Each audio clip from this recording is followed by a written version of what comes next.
Kepada pemateri 1, saya persilakan. Baik, terima kasih kepada moderator. Di sini saya sebagai pemateri 1 akan memaparkan materi tentang abstrak dan rumusan masalah.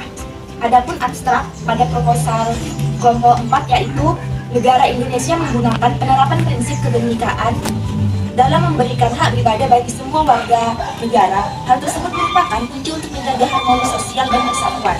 Prinsip ini penting dalam menciptakan masyarakat inklusif yang menghormati beragam keyakinan dengan upaya memahami dan mendukung hak beribadah tanpa memandang agama lain adalah langkah krusial untuk memperkuat persatuan dan kesatuan.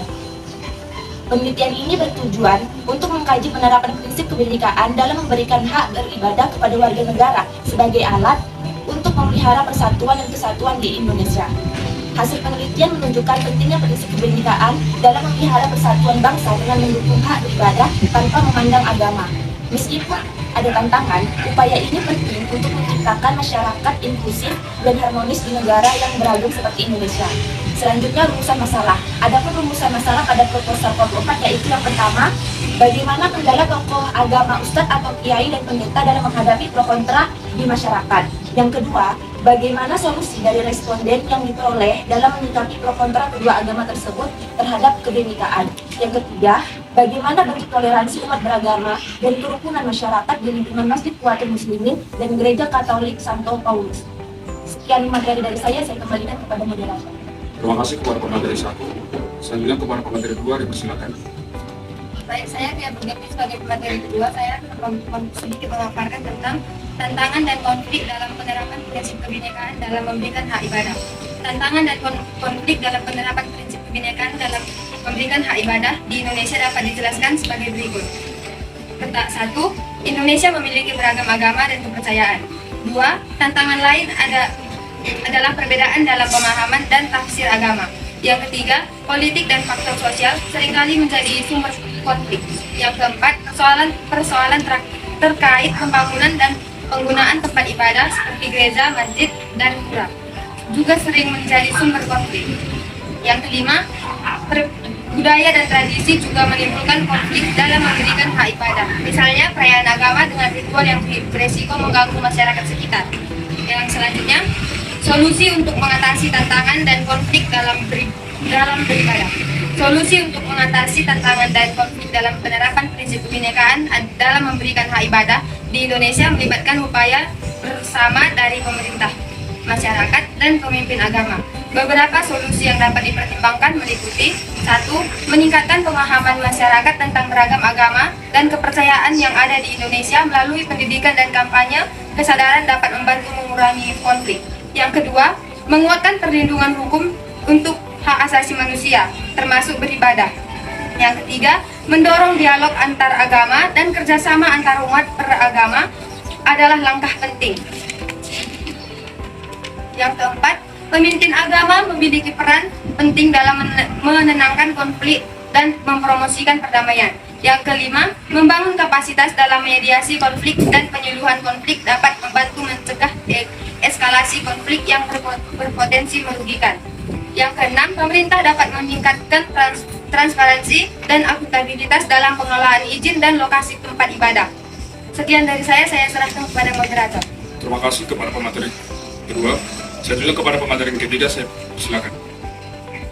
Toleransi umat beragama dan kerukunan masyarakat di lingkungan Masjid Quwattul Muslimin dan Gereja Katolik Santo Paulus. Toleransi merupakan sikap yang memungkinkan individu untuk menghormati prinsip-prinsip dan keyakinan orang lain tanpa mengorbankan keyakinan atau prinsip yang mereka anut. Dalam konteks toleransi agama, hal ini berarti menerima dan menghormati keyakinan yang berhubungan dengan akidah dari pemeluk agama lain, memberi mereka kesempatan untuk beribadah sesuai dengan ketentuan agama yang mereka yakini. Toleransi agama memiliki dampak positif yang signifikan dalam masyarakat, seperti menjaga persatuan dan kesatuan bangsa, mendukung hubungan yang harmonis, serta mengurangi ketidaksetaraan. Salah satu bentuk toleransi antar umat beragama yang terjadi di sekitar lingkungan Masjid Quwattul Muslimin dan Gereja Katolik Santo Paulus adalah mereka berhasil menyukseskan kegiatan-kegiatan keagamaan seperti menjaga ketertiban dan keamanan bagi umat agama yang sedang melaksanakan hari raya seperti Hari Raya Natal bagi umat Katolik, Idul Fitri, dan Idul Adha bagi umat Islam. Hal-hal seperti inilah yang terus dibangun oleh umat beragama yang ada di lingkungan ini, sehingga timbul rasa persaudaraan dan kasih sayang yang kuat untuk tetap hidup dengan damai dan rukun. Sekian dari saya kembalikan kepada moderator. Terima kasih kepada pemateri yang ketiga. Baiklah, di sini saya selaku moderator ingin menyimpulkan proposal kepada makalah kami bahwasannya dapat disimpulkan dalam konteks hubungan antar masyarakat Kristen dan umat Islam yang terjadi di Masjid Fathul Muslimin dan Gereja Santo Paulus Kecamatan Medan Area.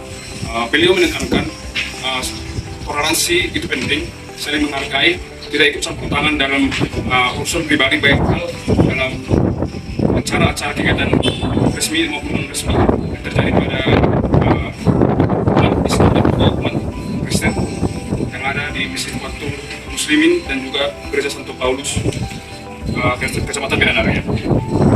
Solusi yang didapat dari kedua solusi yang kami dapat dari setelah melakukan wawancara terhadap beliau menekankan penting untuk nilai-nilai toleransi, menghargai perbedaan dan menjaga hubungan baik antar umat beragama. Terima kasih.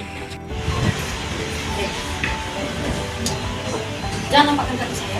Oke, sekian dan terima kasih kepada kelompok Anda yang sudah mempresentasikan hasil hari ini, kan? Jadi hari ini saya akan bertanya kepada ketuanya ya, Gabriel Rubianto Sinaga. Judul Anda, penerapan prinsip kebinekaan dalam memberikan hak bagi setiap warga negara untuk melaksanakan ibadahnya sebagai bentuk persatuan dan kesatuan. Kita mengetahui agama Indonesia ada 4. Tetapi ada pernyataan mengatakan jika Anda tinggal di Indonesia harus memiliki agama. Kalau tidak, Anda akan dikenakan sanksi. Bagaimana pandangan Anda? Terima kasih. Bahwasannya penting kita ketahui seluruh warga negara Indonesia berhak memilih agama dan memeluk agama masing-masing.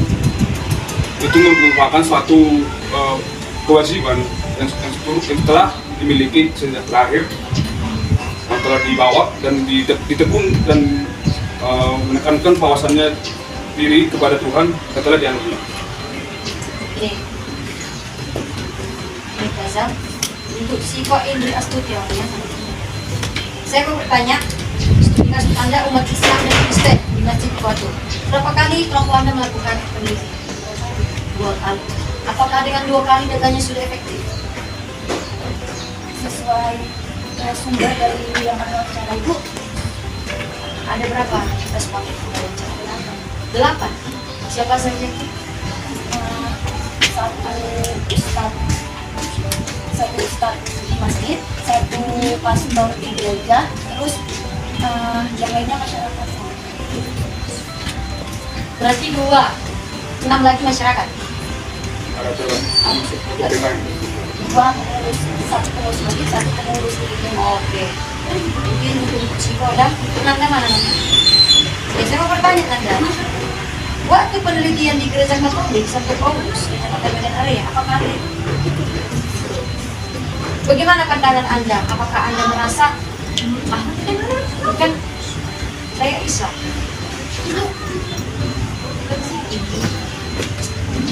Saya Islam.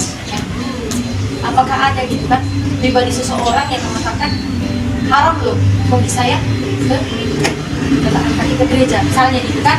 Ada nggak pandangan seperti itu? Enggak, apa alasannya?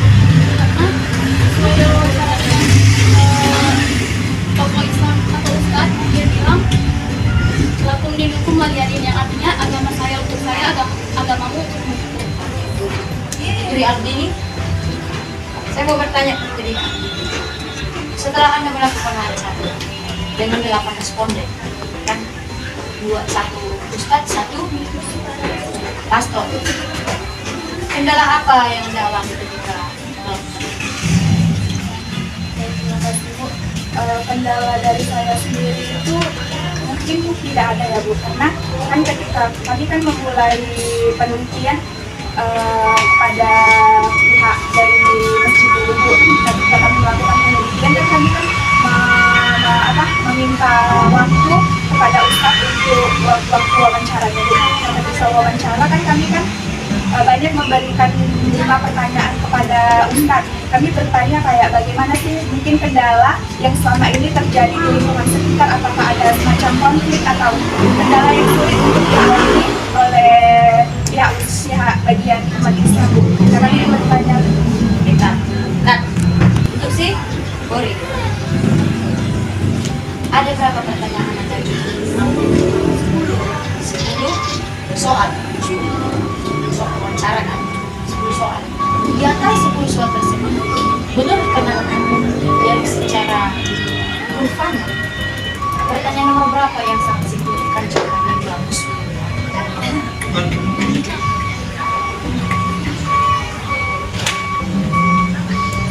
Bagian toleransi, Bu, yang dari pihak masjid mengatakan sewaktu misal ini, Bu, di agama Islamnya di masjidnya ada acara, namun di gerejanya juga ada acara, Bu. Lalu di situ dari yang kami teliti, Bu, lebih gimana, lebih surut yang agama Islam ke Katolik, Bu. Mengalah atas Lebih mengalah Iya. kalau ada acara di gereja. Apakah gereja tersebut bersampingan dengan masjid? bersampingan, depan-depan. Oh, depan? Iya. Oke, saya. Oke, berarti terdapat sini ya. Oke, sekian dan terima kasih untuk kelompok Anda.